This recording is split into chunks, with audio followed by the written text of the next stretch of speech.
Well, good morning, Stonehill Church. I don't know if you guys know this yet, but fall is here. And as you were walking in, some people are like, oh my goodness, I love the weather. And some of you are like, it's so cold outside. And so, sorry if you don't like it, but if you like it, it's awesome. But we're glad you are here with us today. We got some really cool things happening at our church. First of all, if you didn't know this, because maybe you're new or you haven't been at church the past couple months for whatever reason, we are actually going to be moving to a new location on Sunday mornings from Victory Middle School to Mountain View High School, which is a huge blessing for many reasons. More space, less setup and tear down, and on and on and on. And we still don't know exactly the date, but we're thinking it probably will be the first Sunday will be October 20th or October 27th. So literally, we could have 3 more weeks here in this place. And so that's coming up. Really excited about that. Be praying for that transition. And then secondarily, we had a team of 20 people go to Guatemala yesterday. They left Boise, Idaho, and went to Guatemala with our missionary. I have a picture of him here. Missionary Chuck Ward and Manna Missions and Manna Feeding Centers. And so they're going to be working in feeding centers. They're going to be working with the new trade school that we are supporting. And what's awesome is they take these people in this Mayan village, they bring them in, and they teach them a trade, specifically welding, so they can provide for their family. So not only do they give them food, but they give them the ability to work and earn money for food and take care of their families. And then we get to share the gospel with them. So really cool ministry. So be praying for this team as they go the next week, that God would bless them, God would bless the ministry, and then come back and share what God is doing. It's just really, really cool things. But this week, here Sunday morning, we are in the 3rd week of our series of Ruth, which is the best is yet to come. I've loved this series. This is one of my favorite books of the Bible. And just to kind of give you a summary, if you haven't been able to be here the past couple weeks, is this. We have Naomi, the mother-in-law, and we have Ruth, the daughter-in-law. They were in Moab. Their husband, Elimelech, which was Naomi's husband, took the family to Moab, went against God's will, and they struggled. All the husbands died. The daughter-in-law's husbands died, the sons. And we find Naomi and Ruth without anyone to care for them. It's a really tough, difficult situation. So Naomi decides to go back to Bethlehem because God is blessing the city of Bethlehem, and they have food because they've been in a famine for a while, but now they have a harvest. And so they head back, and Ruth follows Naomi, and God has this providential plan. He's sovereign. He's taking care of them the whole time. And last week, as DJ talked, he said that Ruth took initiative, and she went out and she began to work. God opened the opportunity for her to glean in the fields, to get food and provide for her mother-in-law and for herself. And so the Bible says, as it turned out, she just happened to come along the field of Boaz, right? We know that wasn't a happenstance, that God had this planned already. And so they went to the field of Boaz, and what we learn about Boaz is he's a good man. He's a good dude. I mean, this guy is a man of valor. Boaz is worthy. He is wise. He is rich. He's now going to be Ruth's sugar daddy, okay? And we're not talking about the candy, all right? We're talking about a sugar daddy. And so this is kind of what's happened here. And Ruth goes and she does what God has asked her to do. The opportunities are presented, and she takes initiative. And that was last week. But this week, we're going to talk about another piece of it, which is waiting. So we see initiative last week, and this week we're going to talk about waiting, and both are important. Both are important. Now, when we talk about waiting, though, let me just say, I hate to wait. Anybody else with me on this? Like, waiting literally stinks. It stinks so bad that is what I titled the message today. Really creative. Waiting stinks, okay? I mean, it's no good. It is no fun, and I just do not like it. I'm a very impatient person. But what I really notice when it comes to relationships with people, whether you are dating someone or you're married to someone or maybe it has a good friendship, but usually in a relationship, you have someone who is always either early or on time, and then you usually have someone who doesn't have the God-given ability to be on time, and they're always late.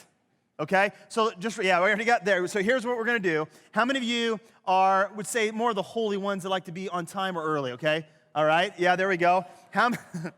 See what I did there? How many of you guys would say that you are more the people that are late a lot, okay? All right? And if you did not raise your hand, you probably are late all the time. Just don't want to admit it right now. But that's how it is. Now, in my relationship with my wife is almost completely perfect, except when it comes to being on time, okay? God did not give her the spiritual gifting of being early, all right? And so what happens is when this is all the time. We're ready to go somewhere, and I'm like, babe, we're gonna be late. She's like, we still have 5 minutes. I'm like, babe, no, we're gonna be late. And so we just go back. It's like clockwork every single time. And we need to go to counseling for it, but we go back and forth, and I'm like, come on, we gotta go. And it's like World War III just pops up before we go anywhere. Okay, and so this is what she says to me, and she thinks that she's really funny. She says, Doug, I'm always late, but I'm worth the wait. That's what she says. Oh yeah, and she's right. She's worth the wait. Now, the reality is most of us, we don't like to wait. That's not a natural thing that we like to do. Think about it. We go in the fast food line, and if it takes more than 3 minutes, we flip out, right? In the fast food line. Or we go to Eagle and Fairview, and what do, all right? We flip out because it takes so long. We do not like to wait. Unfortunately, what happens is that's the way we are as our culture, and that can also translate into our spiritual lives often. And we're in a hurry. God, we want you to do something, and we want you to do it right now. But many times, God is not in a hurry. He's not in a hurry. But he always has a plan. He always has a plan. You can say it like this. Waiting can be frustrating, but it also can be transforming. It can be frustrating, but it can also be transforming. We're going to see that today in this passage. So Ruth chapter 3, I would love you to turn there if you can. We're going to read 18 verses. I will have it on the screen.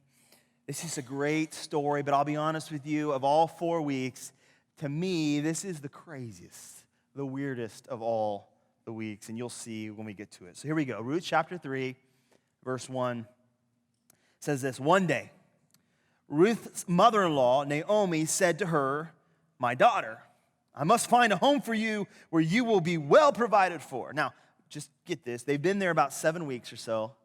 She's been working and gleaning, and Naomi's like, you know what, Ruth, it's time. This ain't happening. We got to make this happen. And she's not waiting, and she begins to do her own plan. She's not learning from chapter 1 where her husband went and took it into his own hands, went to Moab, and that didn't work out very good for her. And so she's not really learned her lesson, and now you're going to see, is going to have this plan that's a little sketchy. Okay, and so she says this, now, Boaz, with whose women you have worked, is a relative of ours. And then it says, now tonight he will be winnowing barley on the threshing floor. Okay, so can you flip to the next screen so these guys can see this verse here, right? So what's happening here is Boaz is a farmer.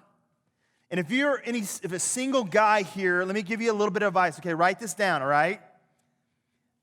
Boaz has a job, okay? If you want a girl, get a job, all right? Get a job. And so what's interesting here is Boaz also, on top of that, he is a farmer, and he's single, and he doesn't have someone in his life yet, and he's older. I guarantee the homeboy had already been on farmersonly.com, and it did not work out, okay? So we got this happening. So Naomi's like, okay, Ruth, verse 3. She says this, wash, put on perfume, and get dressed in your best clothes. Naomi's like, you need to look good. You need to doll yourself up. And their Hebrew word here for best clothes is this, no yoga pants and get a spray tan, okay? That's what Naomi is like. You need to look good. And then she says, then go down to the threshing floor, but don't let him know you were there until he's finished eating and drinking. So let me kind of give you what's happening here, okay? They have not had food. They've been in a famine for at least 10 years. This is their first harvest. And they're excited, man. You're talking about partying. And these are all the guys. These are guys that are out there working on the field. So I guarantee they're eating some chicken wings. And they're drinking some beer. Unless you're part of a church that doesn't believe that, then it's grape juice. And so they're out there, and they're partying it up. And Naomi's like, hey, Ruth, look, go in there, but you don't go too fast, all right? Ruth, don't go in there and be like, hey, Boaz, we need to talk about our relationship. Like, do not do that. Or Boaz, I noticed you haven't changed your relationship status on Facebook yet. We need to have a talk, all right? Do not do that. And this is Naomi's like, kind of take it slow here. I got a plan. And here's where it gets a little shady, okay? Verse 4, Naomi tells Ruth, when he lies down, note the place where he is lying. Then go and uncover his feet and lie down. He will tell you what to do. I bet he will, okay? And so he goes on. She says, I will do whatever you say, says Ruth. So she went down to the threshing floor and did everything her mother-in-law told her to do. And when Boaz had finished eating and drinking and was in good spirits, he went over to lie down at the far end of the grain pile. Now, this is odd to me that Boaz would go and sleep at the grain pile. Why would he do this? Like, why wouldn't he go back home? Or why doesn't he go into the office where there's a cot or whatever? And so what you got to understand is this was worth a lot of money. This was a harvest. They hadn't had it. And thieves and marauders wanted to come in and steal. And so what they would do is they would lie next to their either livestock or their grain, and they would sleep there to protect it. They didn't have security. And so Ruth approached quietly. She uncovered his feet and lay down. And in the middle of the night, something startled the man. There's a beautiful woman laying in your bed. That's what startled him, okay? So he turned, and there was a woman lying at his feet. And then he says, who are you? He asked. She says, I'm your servant. And then she says this, spread the corner of your garment over me, since you are a guardian redeemer of our family. Now, what in the world is going on? If you're reading this right now and you were to put this in context of our culture, that's weird. I mean, anybody with me at all? Are you like Bible scholars and you got this all figured out? That's a little weird. And so as I began to dig down into this and study it, some scholars said that, hey, this is a normal thing. This is what they would do in the Eastern culture during this time. Okay. And then some scholars said, that's just flat out weird, okay? Like, this is weird no matter how you slice it, that a woman would come and lie down at some dude's feet in the middle of the night. So what is going on here? Like, what is happening here? Was Ruth's and Naomi's intentions, were they pure? Was this like an actual thing that they did during that time to kind of like get a guy or get a girl? Is this what took place? And I can tell you this, that in my mind, as I read this and what Boaz is going to say in just a few minutes, I believe that it was a little sketchy, it was a little weird, but ultimately what I want you to know is this, that during this time, the way people got married and the way that things happened, it was different than it is today. So regardless of Ruth's intentions, I believe that Ruth wanted to have a committed relationship with Boaz. So you got to understand this, that during this time when someone got married, they didn't like go to the courthouse and sign a marriage license and they get like all the, they didn't do a lot. They had ceremonies, but often the way that someone got married was that they were physically together. And when they were physically together, if you know what I mean, try to be careful with the kids in here. When they were physically together, what would happen is that would be their commitment to one another. And when that took place, then that said, hey, I am with you the rest of my life. And so Ruth here, really what she is doing is she is asking Boaz to propose to her. You say, well, how do you know that, Doug? Well, she says the statement, she says, spread the corner of your garment over me.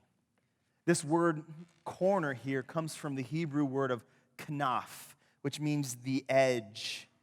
You've got to understand, when they actually had a wedding ceremony, they wouldn't give each other rings like we do today to be a symbol of their love for each other. One of the things that they would do is that the man would take a garment or a blanket or a cloth in the wedding ceremony, and he would take the kanaf, or the edge of it, and he would take it and wrap it around both of them to symbolize two becoming one. And all the ladies go, ah. No? Okay, anyway, so that's what they would do here. And so Ruth is like, look, Boaz, I want to commit my life to you. Now, whether she did it in the right way or not, she is saying, hey, I'm in, I'm ready to go. Let's make this thing happen. Now, what is going to take place? You remember at the very beginning, I said that Boaz, he was a very wise man. He was a man of valor. And so how he responds is a great lesson for us today on how we are to respond in wise ways. And so what I want to do is give you 3 principles of a wise person. As you take notes, the first one is this, is a person of wisdom values patience. A person of wisdom values patience. And so we see Boaz laying there. He wakes up and he sees Ruth laying there and he's startled and like, what in the world is going on? And this is how Boaz responds. He says this, "The Lord bless you, my daughter." He replied, "You talking about killing the mood? You know, the romance has just started fading out here. Guys, I don't care how godly you are. If you're a single dude and you wake up in the middle of the night and some beautiful woman is lying at your feet, that is a difficult situation." And here Boaz, he takes a possible steamy moment and says, look, let's just stop this. Let's slow down. I really want the Lord to bless you. In college, we were at Bible college, my wife and I. We were dating, and one of the funny jokes that they would say at Bible college is that when you're out on a date and you're in the car by yourself and maybe you're sitting at a park talking, okay, you see my quotes there, talking, that if you want to make sure that you don't go too far and you want to make sure that you don't get in trouble and do things that you shouldn't be doing when you're not married, that what you should do is put a Bible in between you and your date. Have you guys ever heard that before? Some of you guys need to do that, you know? Get you a, okay? So Heather and I, we were like, seriously, we were serious about this, okay? We didn't mess around. So I actually have a picture of my wife and I in the Bible that we put in between each other. Show that picture real quick. And this is what we did, all right? I can tell you that nothing happened, all right? Nothing happened. And so this is kind of what Boaz is doing, man. He's like, look, I know that things can kind of get out of hand right now. I know that we could do something that maybe we shouldn't be doing yet, but he's bringing God into the equation. Listen, I'm going to speak because I know it's kind of high school, but I'm speaking to everybody here. If you're single, maybe you're a younger single, maybe you're an older single, make sure to put God first in relationship at all times. Because if you do, it will not diminish your relationship long term, but only bring you closer to each other and bring yourself closer to God. Boaz sets a great example of this here. And so he goes on and he says this to Ruth. He said, "This kindness is greater than that which you showed earlier, Ruth." He said, "You have not run after the younger men, whether rich or poor. And now, my daughter, don't be afraid. I will do for you all you ask. All the people in my town know that you are a woman of noble character." And Boaz is telling Ruth, hey, look, what people are saying about you right now is it's good. You're a good person. You have character. Like, we don't want to mess this up. And then he says, although it is true that I'm your guardian redeemer of your family, there is another who is more closely related than I. So we see Boaz is already patient, but his patience steps up to the next level. He's like, Ruth, I know why you're here. And just so you know, Ruth, I'm interested, okay? I'm here. But there is another person who is in line in front of me, and I don't want to usurp the plan of God because I want to do what I want to do. He's like, it's not worth it. And so he's patient again. You see, this gets a lot of us in trouble a lot of times. When we see something that we want to do or we want to experience something that we want, maybe you are single and so you're so wanting to have a relationship with someone that you're willing to sacrifice the person that God has for you, the person that you're going to date or you'll marry, or you'll do things that you shouldn't do because you want to love that person. You want that person to love you, but you don't wait on what God has for you. Or maybe there's a financial deal at your job, or there's something that you want to do, and instead of doing what's right and being patient and going through the steps, what you do is taking it upon yourself, and you might cut corners. Or maybe there's someone who has frustrated you. They've hurt you, and you're angry, and you're mad, and you're bottled up, and instead of waiting and being patient to go talk to that person, you go and you just let it out all at one time, and you mess it all up. You say, you will never be sorry if you wait on God. You see, a person with wisdom values patience. You see, a person of wisdom also, though, values integrity.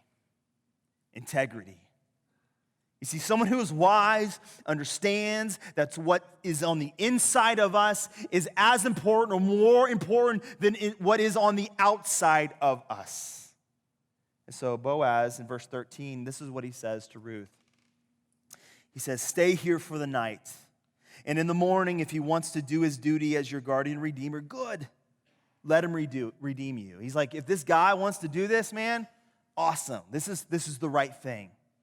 He said, but if he's not willing, as surely as the Lord lives, I will do it. Ruth, I would love to be your husband. I would love to do this in the right way. But Boaz wants God's will more than he wants his own way. And he's willing to have integrity and character and do the right thing. So he goes on, he says, lie here until morning. So she lay at his feet until morning, but got up before anyone could be recognized and said, no one must know that a woman came to the threshing floor. You see, Boaz cares about not only his integrity, but he cares about Ruth's integrity. And whether or not Ruth's intentions were okay at this point, that could be debated, but I will tell you this, that Boaz cared enough about her that her reputation remained intact. He wanted to do the right thing. You see, this integrity was not normal during these days. The first week I told you this was the day of the judges, and during the day of the judges, the Bible tells us it was a time where everyone did right in their own eyes, and so this was not normal. People did what they wanted to do when they wanted to do it. What's interesting is I feel like it's very similar to our culture at times. We live in a culture where everybody kind of does right in their own eyes. There's no moral values. There are no moral absolutes. So if you want to have multiple sexual partners, go out and do it. It's okay. If you want to lie, it's okay as long as the end justifies the means. Hey, it's okay to treat someone like dirt if they treated you like dirt. And God says, no, that's not what integrity is. Integrity is doing the right thing even when no one else is doing it. And Boaz is showing us his wisdom. Say, hey, I'm going to do the right thing regardless of what everyone else around us is doing. We're going to do what God has asked us to do. And I think for us as Christians, as part of Stonehill Church, that even when it's hard and even when it's difficult, we're called to do the right thing at all times. See, a person with wisdom values patience. A person with wisdom values integrity. And then a person of wisdom honors family. Honors family. You want to make your marriage work? You want to make your dating relationship work? You've got to honor and love your extended family. That means your mother-in-law and your father-in-law, your son-in-law and your daughter-in-law. And I'm not talking about tolerating them. I'm talking about loving them. When you get into a relationship and you're marrying someone, you're marrying their mom and you're marrying their dad and you're marrying their irritating whomever is in their family, right? Don't act like you don't have some weird family, okay? We all got them, right?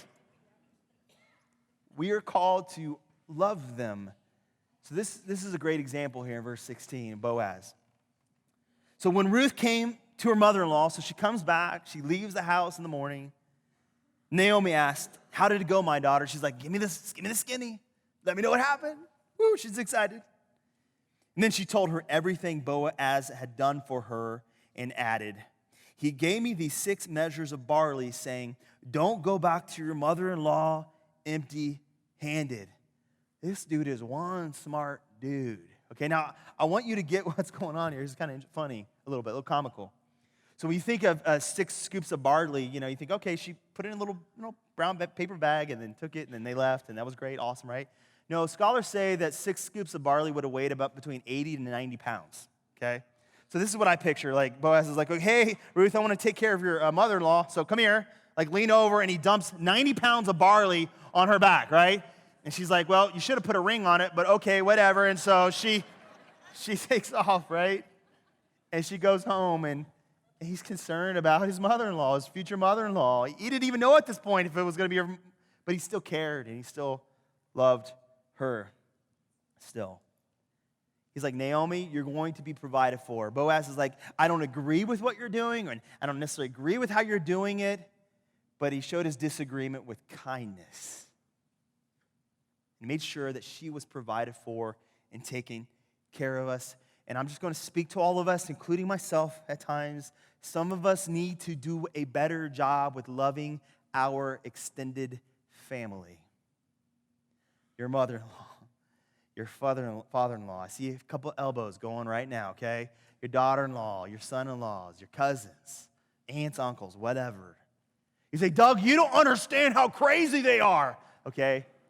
They're probably saying the same thing about us, that's the truth. And so I think we need to break the cycle, and we just need to love them. So something shifts here. Something shifts in Naomi because before, she's pushing this plan through. She's not being patient. She's not waiting on God. But then we come to the last verse of chapter 3, and I think it's really interesting here. Naomi said, wait. Wait, my daughter, until you find out what happens. For the man will not rest until the matter is settled today. Naomi gets it. She says, wait. Ruth, we need to wait on the Lord to work through Boaz. Let's not force this. Let's not manufacture something that we can't even make happen. Let's wait on the Lord to work through His timing and His plans. Let's just wait. Let's wait. I think for some of us, we need to hear that today. Just wait. Wait. 5 years ago, my wife and I, we were in this season of life where everything was going well, but there was just something that we felt like God was calling us to. Have you guys ever been there before? Maybe you're there right now. Like, you just like, okay, things aren't horrible or bad. Maybe they are, but either way, there's something just stirring in you, and God's got something for you, but you don't know what it is. And so what you start to do is maybe start to try to manufacture it. And so I felt like we were kind of in that place. So we lived in South Meridian, but we were working with Rock Harbor Church in North Meridian, our brother, sister church. And so I say brother, sister, because I don't know what it is. Anyways, we're close to them, right?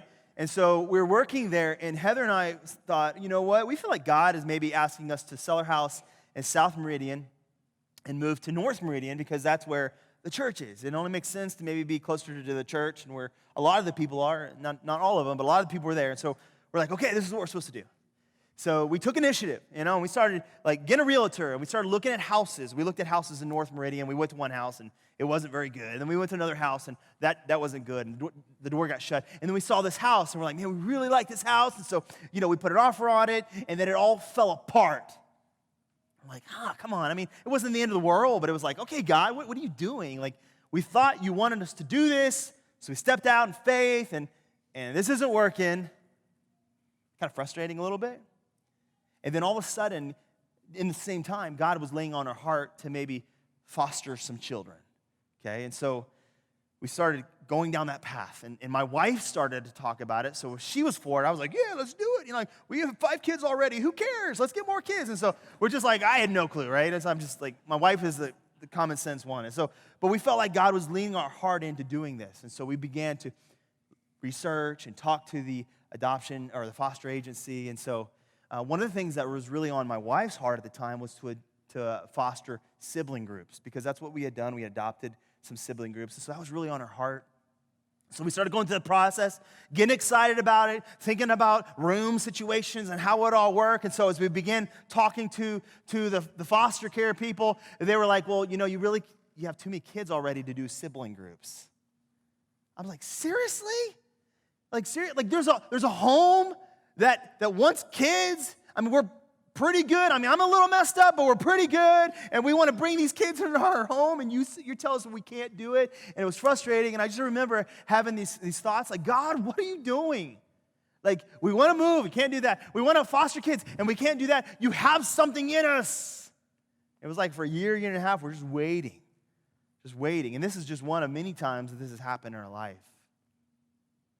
About 3.5 years ago, we found out why none of that worked.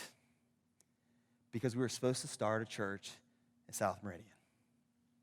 Had we moved to North Meridian, we probably would have had no desire to start a church in South Meridian. Had we foster kids, we probably would have had no way of starting a church in South Meridian. But God had a plan. God had a plan. And so many other times that God has done this in our life, we're like, oh, God, tell us what we're supposed to do.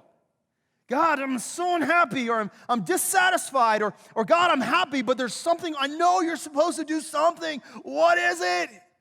And God just like, just wait. Just wait. Waiting is hard. And some of you are in it right now. And you're struggling, and you're wondering like, God, why are you allowing my child to run away from their faith? And you're just saying, God, will you ever bring my child back to Christ? And you're waiting. Or God, my marriage is struggling and I can't get out of this mess and it's so frustrating. And you're like, God, where are you at? When will you ever make this right? And you're waiting. Or God, man, I'm praying for this job to provide for my family, a job with benefits. And where are you at in this? Come on, make it happen. And you're waiting. Or maybe some of you struggling like, God, I'm struggling with depression. I'm struggling with issues. Where are you at? And you feel as though you are waiting. Maybe you're there right now. I love this verse. It's a kind of a hidden verse, Habakkuk chapter 2, verse 3. It says this, for the revelation awaits an appointed time. Basically, the answer's coming. It's going to work itself out at some point. It speaks of the end and will not prove false. The answer will happen, and it's going to be made right. Then it says, though it linger, what does it say? Wait for it. Wait for it. It will certainly come and will not delay. The revelation waits an appointed time, and though it linger, wait for it. For some of you right now, it's lingering. Wait for it. I think this is really good, and some of you need to know this. If it's not God's time, you can't force it. But when it is God's time, you can't stop it. When it's not God's time, you can't force it. You can't make it happen. You can't do the will of God. But when it is God's time, man, you can't stop it. It's coming regardless of whether you want it or not. And some of you just have to know this, that when you're in a season of waiting and a season of trials and a season of tribulations, and you're like, God, where are you at? I keep on asking, but you haven't showed up. Remember this, that God's delays are not always God's denials. And just because he hasn't done it yet doesn't mean that he will not do it. It might look a little different than what you wanted or what you thought. But just as Romans 8 says, that all things, did you guys hear me? All things work together for good to those who love God and those who are called according to his purpose. Some of you are waiting. I know it. In a room this big, you are struggling, you are waiting. And I just want to remind you this, that as cool as the story of Ruth is, and how cool it is to see God's sovereignty and God's providential plan working out in Ruth and Boaz, it's so much bigger than just Ruth and Boaz. This is a story of all of us. That just as Boaz was the kinsman redeemer for Ruth, that we all have a greater Boaz as our kinsman redeemer. And guess what his name is? Jesus. Jesus. And he cares. And he's got a plan for you, even if you don't feel it, even if you don't understand it. And I can tell you this, that he is worth the wait. He's worth the wait. So lean into him. Embrace him. Take the next step of faith. Whatever's next. You don't know the whole plan right now, but take the next step. Don't give up. And don't give in. Let's pray.